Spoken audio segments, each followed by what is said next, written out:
Hello dear student, welcome to our channel Learning Point. आज हमारा topic है introduction to सी के सिलेबस के अकॉर्डिंग हम फ्लो चार्ट एल्गोरिदम पहले पढ़ चुके हैं। जो नहीं देखे हैं वो प्लेलिस्ट में 2 वीडियो पड़ी हुई हैं, उनको पहले देख लेंगे, फिर उसके बाद हम आएंगे इंट्रोडक्शन टू सी पे। इंट्रोडक्शन टू सी में हम ये इंट्रोडक्शन देखेंगे, सी का बेसिक स्ट्रक्चर जो प्रोग्रामिंग स्ट्रक्चर है वो देखेंगे। तो चलिए देखते हैं क्या है। C is a programming language developed at AT&T's Well Laboratory of USA in 1972 by Dennis Ritchie। कहने का क्या मतलब हुआ है कि जो C लैंग्वेज है वो डेनिस रिची के द्वारा AT&T बेल लेबोरेटरी में 1972 में डेनिस रिची के द्वारा डेवलप किया गया था। ठीक है, ये एक structure programming middle level language होता है। मिडिल लेवल और स्ट्रक्चर प्रोग्रामिंग का क्या मतलब है? मिडिल लेवल लैंग्वेज एक ऐसा लैंग्वेज जो ना तो प्योर मशीन लैंग्वेज होता है और ना ही प्योर ह्यूमन अंडरस्टैंडेबल लैंग्वेज होता है। मतलब हमको कुछ सिंटेक्स की रिक्वायरमेंट होती है और उसके बाद उस सिंटेक्स का यूज़ करके हम क्या करते हैं, एक ह्यूमन अंडरस्टैंडेबल कोडिंग कर लेते हैं। ठीक है, और कंपाइलर क्या करता है, उसको मशीन लेवल लैंग्वेज में कन्वर्ट कर देता है। ठीक है, तो मिडिल लेवल लैंग्वेज का क्या मतलब हुआ कि ऐसा जो है उसको ऐसा लैंग्वेज जिसको ह्यूमन जो है वो इजीली अंडरस्टैंड कर पाए विथ सम सिंटेक्स। ठीक है, कुछ ग्रामेटिकल रूल जानने के बाद अगर आप आसानी समझ पाते हैं तो उसको हम बोलते हैं middle level language. Structure programming का मतलब होता है एक ऐसा प्रोग्रामिंग लैंग्वेज जहाँ पे जो प्रोग्राम है वो मॉड्यूल्स के भाग में, यानी छोटे छोटे सब प्रोग्राम में डिवाइड किया जा सकता है, उसको हम बोलते हैं स्ट्रक्चर प्रोग्रामिंग लैंग्वेज। ठीक है, हम नोट्स लिखना है वो लिख लें। इंग्लिश वाले लिखेंगे बेटा, नोट्स में दिक्कत ये हो रहा है कि चूँकि मेरे पास सब्सक्राइबर कम है तो हमको यूट्यूब अलाउ नहीं कर रहा है कि डिस्क्रिप्शन में हम पीडीएफ दे पाएँ। तो हम कमेंट बॉक्स में पीडीएफ अपलोड तो कर दिए हैं, और ऐसे अगर पैरेलल में आप नोट्स लिख लेंगे तो जब तक हमारे सब्सक्राइबर नहीं है 50 से ज़्यादा, तब तक हम ऐसे साथ साथ में नोट्स लिखते जाएंगे, आपका अपना नोट्स प्रिपेयर हो जाएगा। और कोशिश करिए कि जल्दी से जल्दी 50+ सब्सक्राइबर हो जाए। C is a programming language, लिख लीजिए इंग्लिश वाले। C is a programming language developed at AT&T's Bell Laboratories of USA in 1972 by Dennis Ritchie. Hindi में लिख लीजिए, C एक प्रोग्रामिंग लैंग्वेज है या प्रोग्रामिंग भाषा है जिसे डेनिस रिची ने AT&T's बेल लेबोरेटरी में 1972 यानी 1972 में डेवलप किया था। नेक्स्ट लाइन लिखिए, नेक्स्ट पॉइंट है C language is a middle level structured programming language that needs a compiler for running the program written in C language. Hindi में लिख लीजिए, C लैंग्वेज एक मिडिल लेवल स्ट्रक्चर प्रोग्रामिंग मध्य स्तरीय, ज़्यादा हिंदी लिखेंगे तो और टफ हो जाएगा, मध्य स्तरीय स्ट्रक्चर प्रोग्रामिंग भाषा है जिसके प्रोग्राम को रन कराने के लिए कंपाइलर की आवश्यकता होती है। कंपाइलर क्या होता है ना, फर्स्ट अभी आप लोग FCIT पढ़े होंगे, उसमें लैंग्वेज ट्रांसलेटर आया था, है ना। टाइप ऑफ सॉफ्टवेयर में पढ़े होंगे, सिस्टम सॉफ्टवेयर में लैंग्वेज ट्रांसलेटर, उसमें पढ़े थे ना, असेंबलर, इंटरप्रेटर और कंपाइलर। वही कंपाइलर है। कंपाइलर क्या करता है, ये लैंग्वेज ट्रांसलेटर होता है, हाई लेवल लैंग्वेज को मशीन लेवल लैंग्वेज में कन्वर्ट करता है, या बोल सकते हैं कि जो हमारा सोर्स कोड होता है उसको टारगेट कोड में कन्वर्ट करता है। ठीक है, कंपाइलर क्या करता है, लाइन बाय लाइन रीड करता है और उसको कन्वर्ट करता है ना। चलिए नेक्स्ट पॉइंट है फीचर ऑफ C, लिख लीजिए फीचर ऑफ C, और ये डायग्राम बना लीजिए, पॉज करके स्क्रीनशॉट ले लीजिए। हो गया, स्क्रीनशॉट लेके अपनी कॉपी में ड्रॉ कर लेंगे। अब एक एक को समझते जाते हैं। Simple, C programming language is simple because we can write program in C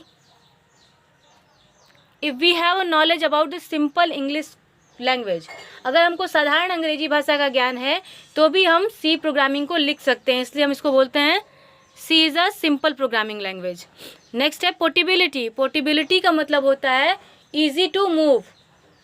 अगर हम किसी भी प्रोग्रामिंग भाषा को या किसी भी ऐप को एक सिस्टम से दूसरे सिस्टम तक आसानी से ले जा सकते हो तो ऐसे ऐप को या ऐसी भाषा को हम बोलते हैं portable. Easy to transfer from one system to another system, ठीक है, पोर्टेबिलिटी। नेक्स्ट है पावरफुल। पावरफुल क्यों कहा गया है? सी के पास various data types, conditional statements, है ना, कीवर्ड्स अवेलेबल हैं, इसलिए सी लैंग्वेज को पावरफुल लैंग्वेज कहा गया है, ठीक। नेक्स्ट है यूज़ पॉइंटर। पॉइंटर क्या होता है पहले ये समझ लीजिए, तब हम समझेंगे कि क्या इसको यूज़ क्यों करते हैं। पॉइंटर एक वेरिएबल होता है जो किसी दूसरे वेरिएबल के एड्रेस को होल्ड करता है। क्या होता है? एक वेरिएबल होता है जो किसी दूसरे वेरिएबल के एड्रेस को होल्ड करता है, ठीक है।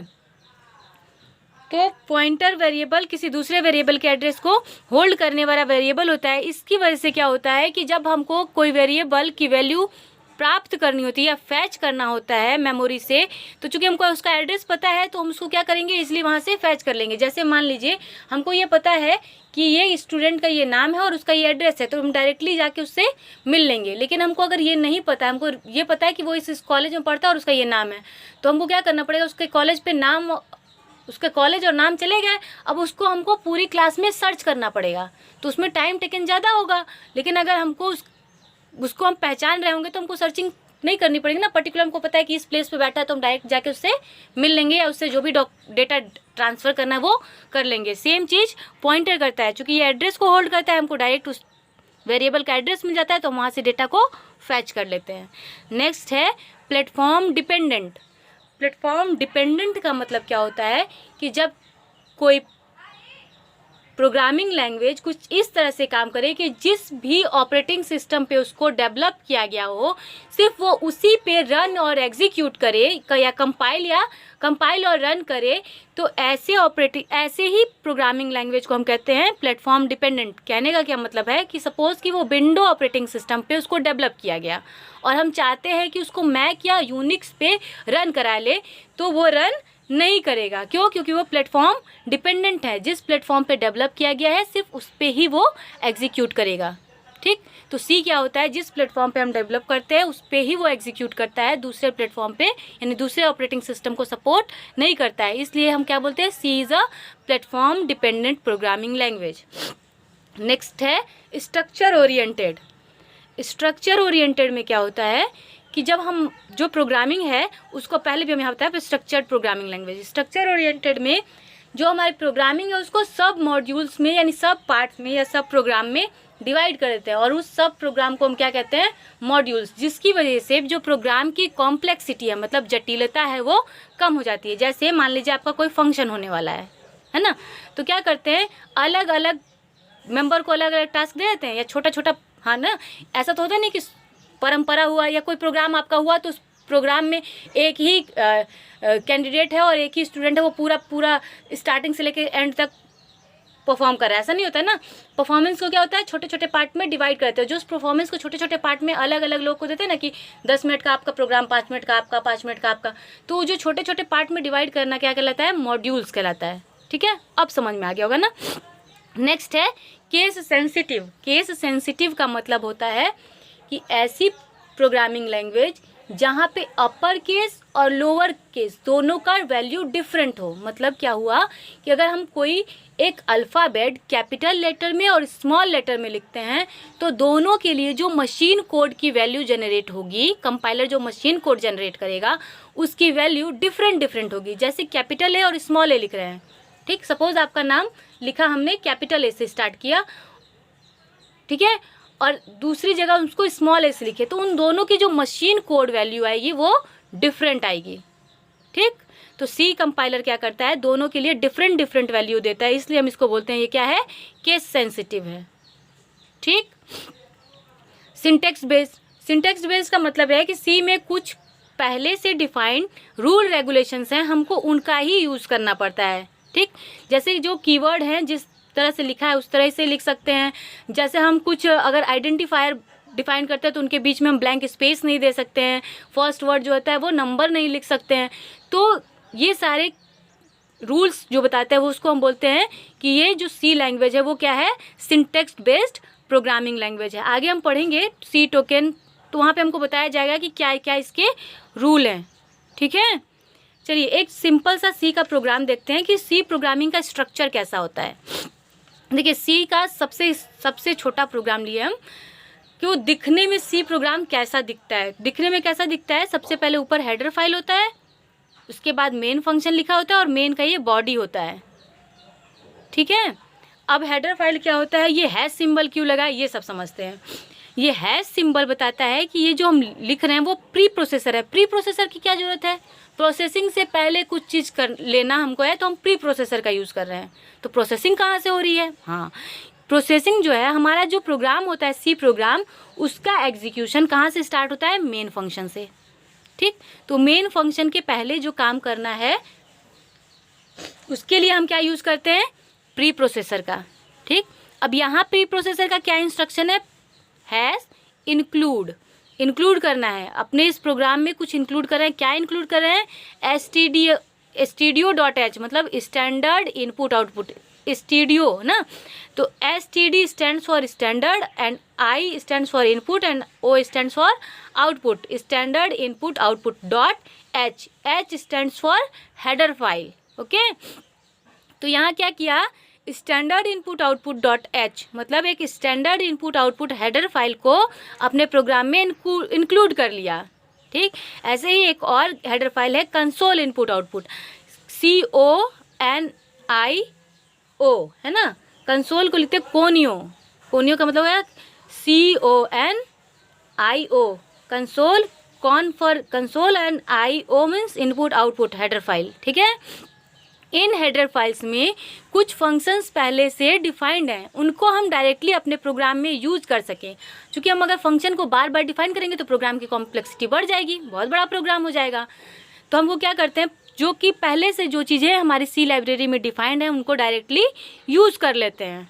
ठीक, जैसे ये प्रिंट एफ है, स्टैंडर्ड इनपुट आउटपुट .h का फंक्शन है। ठीक है, तो हम इसको यूज़ करने के लिए हमको ज़रूरत था क्या, स्टैंडर्ड इनपुट आउटपुट .h लिखें। अब हमारा सारा सी प्रोग्राम में ये 2 लाइन सेम रहेगा। ठीक, उसके बाद ये तीसरा लाइन भी सेम रहेगा, वॉइड मेन, ये क्या है, यहाँ से मेन फंक्शन है। ये वॉइड क्या है, ये डेटा टाइप है। अभी अगले चैप्टर में हम जब सी टोकन पढ़ेंगे तो वहाँ पे हम आपको डेटा टाइप पढ़ाएंगे, तो आपको समझ में आया कि वॉइड का क्या मतलब है या दूसरा कोई डेटा टाइप क्या होता है। ठीक है, अभी बस ये समझ लीजिए कि ये मेन फंक्शन है। थोड़ी देर के लिए वॉइड को स्किप कर जाइए, मेन हो गया। उसके बाद इस जो कर्ली ब्रेसेस ओपन हुआ है और ये जो क्लोज हुआ है, यहाँ से लेके यहाँ तक के पार्ट को हम बोलते हैं बॉडी ऑफ मेन फंक्शन। ये मेन फंक्शन का बॉडी है। देखिए यहाँ पे ना टर्मिनेटर कभी कभार हम प्रोग्राम लिखते टाइम भूल जाते हैं, यहाँ पे हम क्या करते हैं, सेमी कॉलन लगा देते हैं, नहीं लगाएंगे। अगर सेमी कॉलन लगाएंगे तो ये वाला पार्ट एग्जीक्यूट नहीं करेगा, वो यहीं पे टर्मिनेट हो जाएगा, है ना। तो मेन वाला ये वाला पार्ट एग्जीक्यूट नहीं करेगा, इसलिए हम कभी भी मेन फंक्शन, हम कैसे पहचानेंगे कि मेन फंक्शन है, जब हम किसी वर्ड के आगे या किसी आइडेंटिफायर के आगे एक पैरेंथेसिस लगाते हैं तो वो क्या होता है, एक फंक्शन होता है। ठीक, अभी हम आगे चैप्टर है पूरा फंक्शन का, वहाँ पढ़ेंगे तुमको और अच्छे से क्लियर होगा। बस हम यहाँ पे एक ओवरव्यू दे रहे हैं। अब मेन फंक्शन के बाद कर्ली ब्रेसेस लिखेंगे, कर्ली ब्रेसेस के अंदर यहाँ पे स्टेटमेंट्स लिखेंगे। अभी इस स्टेटमेंट में कुछ भी हो सकता है, मतलब कोई कैलकुलेशन हो सकता है, वेरिएबल डिक्लेरेशन हो सकता है, कोई मैसेज हो सकता है। यहाँ पे हम सिंपल प्रोग्राम लिख रहे हैं, इसलिए सिर्फ एक मैसेज दिए हैं। क्या मैसेज है, प्रिंट एफ हेलो वर्ल्ड। तो हेलो वर्ड क्या है, हेलो वर्ड को प्रिंट कर देगा। ठीक, हेलो वर्ड ये प्रिंट कर देगा। ये प्रिंट एफ फंक्शन क्या करता है, ये standard input output dot H का एक फंक्शन है और इसका टास्क क्या होता है, जो हमारा आउटपुट स्क्रीन है उस पर जो हम मैसेज कोई मैसेज अगर हम दिखाना चाहते हैं तो उसको हम लिख देते हैं किसमें, प्रिंट एफ फंक्शन के अंदर। प्रिंट एफ फंक्शन के अंदर एक इन्वर्टेड कॉमा लिखते हैं, उस इन्वर्टेड कॉमा के अंदर अपना मैसेज लिखते हैं। आपको जो मन करे, आपका नाम लिखने का मन करे नाम लिख लीजिए। उसके बाद जब हमारा मैसेज कंप्लीट रहता है ब्रैकेट क्लोज, और उसके बाद एक टर्मिनेटर सिंबल लगाते हैं, मतलब प्रिंट एफ का काम खत्म हो गया, यहाँ पे उसका फुल स्टॉप मिल गया। उसके बाद क्या है, कर्ली ब्रेसेस ओपन हुआ था, कर्ली ब्रेसेस क्लोज हो गया। तो ये हमारा सिंपल सी का प्रोग्राम है। अगले क्लास में हम पढ़ेंगे सी टोकन, ठीक है। हाँ, और नोट्स की बात है तो बेटा नोट्स में यही दिक्कत हो रहा है, हम PDF अपलोड नहीं कर पा रहे हैं क्योंकि हमको जो यूट्यूब है वो अलाउ नहीं कर रहा है मेरे सब्सक्राइबर कम होने की वजह से। तो 50+ सब्सक्राइबर हो जाएंगे तो हम डिस्क्रिप्शन में दे पाएंगे। और अभी जो 2 टॉपिक है, फ्लो चार्ट और एल्गोरिदम, उसका नोट्स हम उसके जो कमेंट बॉक्स है उसमें PDF डाल दिए हैं, ठीक है। लिंक पे क्लिक करेंगे आपको PDF मिल जाएगा। तो लाइव क्लास लेने के लिए और बाकी अदर फैसिलिटीज़ लेने के लिए आप सब्सक्राइबर बढ़ाइए, ठीक है। Okay, thank you.